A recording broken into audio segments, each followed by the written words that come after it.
zdravotnú starostlivosť. Ono sa mi podľa zákona 553. Zopakoval minister, to isté tvrdila aj jeho predchodkyňa. Zariadeniam pre dlhodobo chorých slúbila zvolenská peniaze od zdravotných poisťovní. Z tisícok zariadení ich nakoniec dostalo len 13. Je to dehonestujúce. Je to veľmi úloha, pretože oni takisto si vyštudovali svoju školu. Všetky požiadavky, všetky nároky musíme absolvovať tak, ako tamté sestričky. Odmena za tú prácu, ktorá je vysoko kvalifikovaná, je do neba volajúca krída. Prečo tam nenalejete viac peňazí, aby aj títo sestry zarábali normálne? V tejto chvíli zarábajú, ale vysvetlil som, prečo sme ich týmto zákonom neriešili. Zatiaľ nemám dôvody vyslovovať nespokojnosť. Minister Čislák robí, čo je v jeho silách v tejto veľmi, samozrejme, napätej situácii, ktorá je, pretože vždy ide o plat. Je to úloha, že vlastne v našom štáte tieto zdravotné sestry sú nejak znižované a vlastne ich práca nedocenená. A neuvedomujú si jednu vec, že raz tie zdravotné sestry môžu aj oni potrebovať. Viem, že teraz majú na to, aby si zaplatili zahraničia a tak ďalej, ale je to smutné, bo nevedia, kedy ich budú potrebovať. Marek Baláš a Barbora Mareková, televízia Markíza. Nemecká polícia sa snaží čo najskôr vyriešiť novoročné obťažovania žien v Kolíne nad Rýnom. Zadržala 2 ľudí, ktorí sú podozriví zo sexuálnych útokov. Kolínska polícia teraz zisťuje, či za útokmi nestojí dobre známy severoafrický gang. Polícia v nemeckom Kolíne nad Rýnom preveruje stovky podozrivých a najmä zločineckú skupinu, ktorú sleduje takmer rok a pol. Polícia zatkla 2 mladíkov zo Severnej Afriky, ktorí stáli pred železničnou stanicou. Sú podozriví zo spáchania sexuálnych útokov. Páchatelia podľa polície pochádzali zo všetkých sociálnych vrstiev a všetkých etnických skupín. V súvislosti s novoročnými útokmi údajných utečencov pritvrdila aj samotná kancelárka. Ten, kto spácha trestný čin alebo bude uväznený, okamžite stráca práva azylanta, ako aj práva na pobyt v našej krajine. Starostka Kolína odporúčala ženám, aby sa držali ďalej od cudzincov a po meste chodili v skupinkách. Pozor si majú dávať najmä na železničných staniciach či na pobreží Rína. To, čo sa stalo na Rubíroch, nemôžem nazvať nijak inak len kriminálnym činom, na ktorý musíme odpovedať. Pravicoví extrémisti odsudzujú nemeckú vládu za ústretový postoj voči utečencom a patrične to dali najavo počas víkendových protestov. Som šokovaný z toho, čo sa stalo na Silvestra a nie len vtedy. Nepáči sa mi, čo sa v posledných mesiacoch deje u nás. Mám pocit, že to už nie je moje Nemecko. Nemecko čakajú onedlho ďalšie slávnosti, početné karnevály, pričom v Kolíne bude najznámejší. Polícia teraz posudzuje úroveň bezpečnostných opatrení, ktoré by mali zabrániť ďalším sexuálnym obťažovaniam. Jakub Laca, televízia Markíza. O pár hodín sa vianočné a novoročné prázdniny definitívne stanú minulosťou. Už zajtra sa začína riadny pracovný týždeň a tak sa ešte aj dnes vracajú jednak dovolenkári, ale aj tí, čo pracujú na západe krajiny. My sa teraz spájame s kolegom Martinom Petrom, ktorý sledoval pracu Slovákov. Martin, dobrý večer, tak nám povedz, aká je situácia?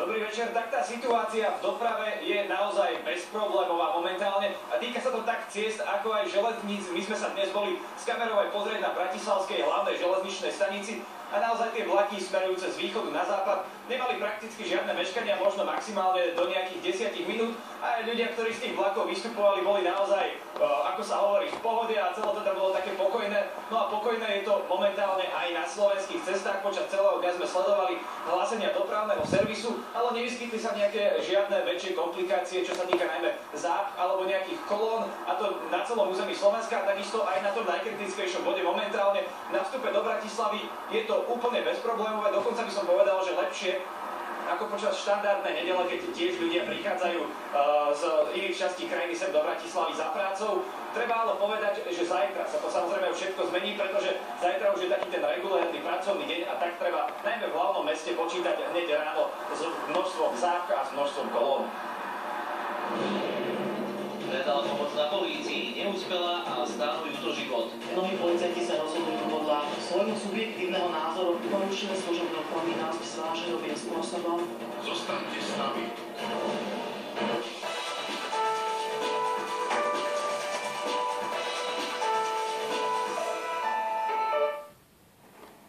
Brnáčí Olomouca sa stalo niekoľko dopravných nehôd. Z južnej a strednej Moravy sa poľadovica presunula na sever Čiech a až do zajtrajšieho popoludnia potrápi šoférov najmä v Libereckom a Ústeckom kraji.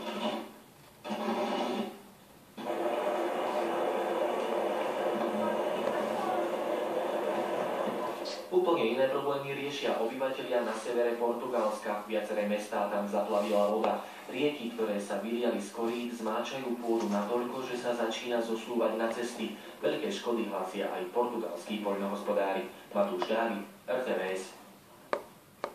Slovenský hydrometeorologický ústav vydal viacero výstrah. V prípade hmly platí na celom území výstraha 1. stupňa do zajtrajšieho rána. Viditeľnosť bude 50 až 300 metrov, čo môže znamenať nebezpečenstvo pre vodičov. Poľadovica môže byť na všetkých krajoch Slovenska okrem Bratislavského a Trnavského do zajtrajšej 9. hodiny, preto platí výstraha 1. stupňa.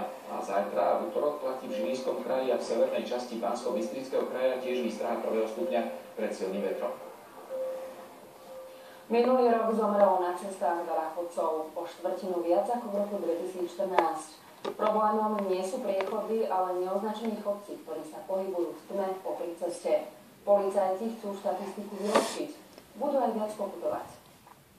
Minulý rok na cestách zomrelo 80 chodcov. Oproti roku 2014 je to o 22 viac. Polícia to dáva za vinu nenoseniu reflexných prvkov a zlej viditeľnosti. Potvrdzuje to podľa nej aj štatistika. Najviac ľudí zomrelo v novembri a decembri. Policajti si tak viac začali všímať chodcov. Už bol vydaný pokyn v novembri dávať aj sankcie chodcom za porušenie zákona o účastníkom cestnej premávky.